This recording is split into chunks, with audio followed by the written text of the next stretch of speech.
السلام علیکم ورحمۃ اللہ وبرکاتہ۔ آج میں نے ایک کول پڑھا حضرت حاتم اسم رحمۃ اللہ تعالیٰ علیہ کا۔ وہ کول بڑا خوبصورت ہے، بڑا پیارا ہے، سنیے۔ حضرت حاتم اسم رحمۃ اللہ تعالیٰ علیہ ارشاد فرماتے ہیں کہ جو بندہ تین چیزوں کے بغیر تین چیزوں کا دعویٰ کرتا ہے نا، وہ جھوٹا ہے۔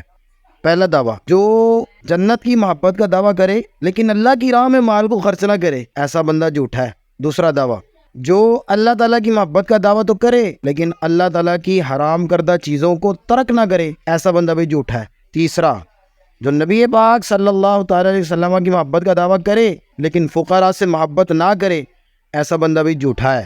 اللہ اکبر۔ ہم میں سے ہر کوئی اللہ سے محبت کا دعویٰ کرتا ہے، رسول اللہ سے محبت کا دعویٰ کرتا ہے اور جنت میں جانے کی خواہش بھی رکھتا ہے۔ اب وہ غور کرے، کیا وہ فقراء سے محبت کرتا ہے؟ کیا وہ اللہ تعالیٰ کی حرام کردہ چیزوں کو ترک کرتا ہے؟ کیا وہ جو اللہ تعالیٰ نے اسے مال دیا ہے وہ اللہ کی راہ میں خرچ کرتا ہے؟ اگر کرتا ہے تو رب کا شکر ادا کرے۔